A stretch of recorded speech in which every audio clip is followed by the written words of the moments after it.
പ്രിയ സ്നേഹിതരെ, ശൈശവ പ്രായം കഴിഞ്ഞ് ബാല്യത്തിലും യൗവന പ്രായത്തിലും എത്തുമ്പോഴേക്ക് നമ്മുടെ ഓർമ്മശക്തി അനുദിനം വർദ്ധിച്ചു വരുന്നതായി കാണാൻ കഴിയുന്നുണ്ട്.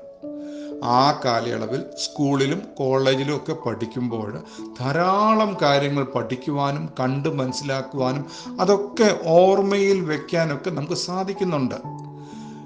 അതേ കാലയളവിൽ തന്നെ നമ്മൾ കണ്ടുമുട്ടുന്ന നമ്മുടെ കൂടെ പഠിച്ചവർ, നമ്മുടെ കൂടെ ജോലി ചെയ്യുന്നവരെയൊക്കെ നല്ല സ്നേഹബന്ധം പുലർത്താനും അവരുമായി നല്ല രീതിയിൽ ഇടപെടാനും, അവർ നമുക്ക് ഉപകാരം ചെയ്തത്, നമ്മളെ സഹായിച്ചത്, നല്ല തീരുമാനങ്ങൾ എടുക്കാൻ നമുക്ക് നല്ല ഉപദേശങ്ങൾ തന്നവരെയൊക്കെ നമ്മൾ നല്ലപോലെ ഓർക്കാറുണ്ട്. ചിലരൊക്കെ നമ്മൾ ഇന്നും അവരുമായി നല്ല സ്നേഹബന്ധം നിലനിർത്തുന്നുണ്ട്. ചിലരൊക്കെ പലയിടങ്ങളിലായി നമ്മളുമായി ബന്ധമില്ലാതെ ഇരിക്കുന്നു. എന്നാൽ ഈ ആധുനികമായ മാധ്യമ സൗകര്യങ്ങൾ ഉള്ളത് കൊണ്ട് ഫേസ്ബുക്ക്, വാട്സാപ്പ്, ട്വിറ്റർ, ഇൻസ്റ്റാഗ്രാം ഇങ്ങനെ മുതലായ മാധ്യമങ്ങളിലൂടെയൊക്കെ അങ്ങനെയുള്ളവരെ കണ്ടുമുട്ടുവാനും പരിചയപ്പെടുവാനും വീണ്ടും ആ പരിചയം പുതുക്കുവാനൊക്കെ നമുക്ക് സാധിക്കുന്നുണ്ട്.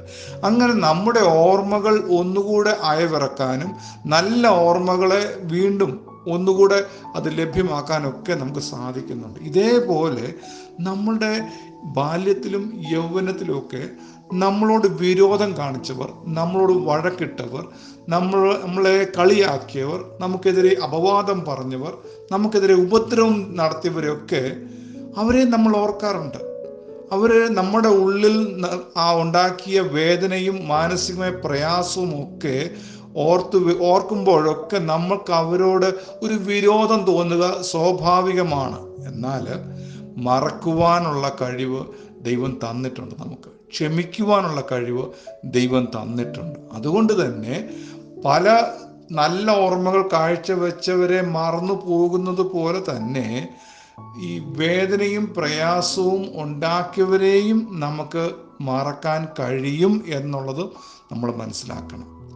പലരെയും നമ്മൾ വീണ്ടും ഏതെങ്കിലും ഒരു അവസരത്തിൽ കാണാനിടയായാൽ പണ്ട് അവർ നമുക്ക് വരുത്തിയ ഉപദ്രവങ്ങൾ, നമ്മളെ കളിയാക്കിയതൊക്കെ ഓർത്ത് വീണ്ടും അവരോട് വിരോധം കാണിക്കുന്നതിന് പകരം നമുക്ക് ഏതെങ്കിലും രീതിയിൽ അവരുമായി നല്ല രീതിയിൽ ഇടപെടാൻ കഴിയുന്നുവെങ്കിൽ വീണ്ടും ആ ഓർമ്മകളുടെ വേദന നിറഞ്ഞ ഓർമ്മകൾ മാറ്റിക്കളയാനും നല്ല സ്നേഹബന്ധത്തിൽ ഏർപ്പെടാനൊക്കെ നമുക്ക് സാധിക്കും. അതുകൊണ്ട് പ്രിയമുള്ളവരെ, ദൈവം തന്ന കഴിവ് നമുക്ക് ഉപയോഗിക്കാം.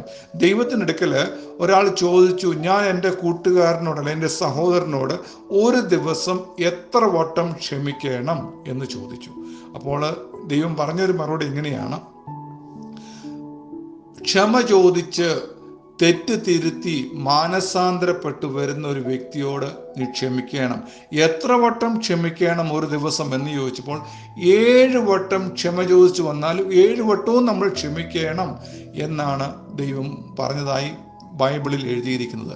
വേറൊരിടത്ത് ഇങ്ങനെ പറയുന്നു, എത്ര വട്ടം ക്ഷമിക്കണം, ഒരു ദിവസമല്ല, എത്ര വട്ടം ക്ഷമിക്കണം എന്നെടുത്ത് ചോദിക്കുമ്പോൾ അവിടെ പറയുന്നു 70 വട്ടമാണെങ്കിൽ പോലും ക്ഷമ ചോദിച്ചു വന്നാൽ എല്ലാ പ്രാവശ്യവും നമ്മൾ ക്ഷമിക്കണം എന്നാണ് ബൈബിൾ നമ്മളെ വ്യക്തമായി പഠിപ്പിക്കുന്നത്. അതുകൊണ്ട് ശത്രുക്കളെ സ്നേഹിക്കുവാൻ, ശത്രുക്കളോട് ക്ഷമിക്കുവാനൊക്കെ നമുക്ക് കഴിയും. സാധിക്കുകയില്ല എന്ന് ആർക്കെങ്കിലും തോന്നുന്നുവെങ്കിൽ അങ്ങനെയല്ല. ദൈവം നമുക്ക് മറക്കുവാനും പൊറുക്കുവാനും ക്ഷമിക്കുവാനുള്ള കഴിവ് തന്നിട്ടുണ്ട്. അത് നമ്മൾ ഉപയോഗിക്കണം. പലയിടത്തും കണ്ടിട്ടുണ്ട്, കുഞ്ഞുങ്ങൾ മാതാപിതാക്കളെ അവരെന്തെങ്കിലും പറഞ്ഞതിൻ്റെ പേരിൽ അവരോട് പിണങ്ങുക, അവരോട് വിരോധം കാണിക്കുക, വർഷങ്ങൾ അവരുമായി ബന്ധം സ്ഥാപിക്കാതെ, ബന്ധം പുനഃസ്ഥാപിക്കാതെ, അവരുമായി മിണ്ടാതൊക്കെ നടക്കുന്നു. അതുപോലെ തന്നെ മാതാപിതാക്കൾ കുഞ്ഞുങ്ങളും എന്തെങ്കിലും പറഞ്ഞതിൻ്റെ പേരിൽ അവരുമായി പിണങ്ങി മാറി ഇരിക്കുന്നവരൊക്കെ ഉണ്ട്. അങ്ങനെയുള്ളതൊക്കെ വിട്ടുകളയേണ്ട കാലഘട്ടമാണ്.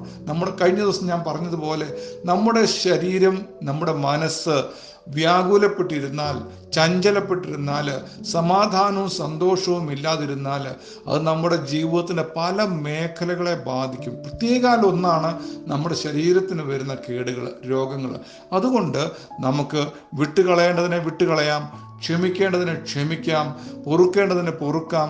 നമ്മുടെ ജീവിതത്തിൽ ദൈവം തന്ന കഴിവുകൾ നമ്മുടെ നന്മയ്ക്കാകട്ടെ, അനേകരുടെ നന്മയ്ക്ക് അത് ഉപകരിക്കട്ടെ. അങ്ങനെ നല്ല പൗരന്മാരായി ദൈവം നമ്മളെക്കുറിച്ച് ആഗ്രഹിക്കുന്നത് പോലെയുള്ള നല്ല സ്വഭാവം കാഴ്ചവെച്ച് ഈ ഭൂമിയിൽ ജീവിക്കുവാൻ ദൈവം നമുക്ക് നൽകുന്ന സാഹചര്യങ്ങൾ, അവസരങ്ങൾ നമുക്ക് ഉപയോഗിക്കാം. ദൈവം നമ്മെ സഹായിക്കട്ടെ.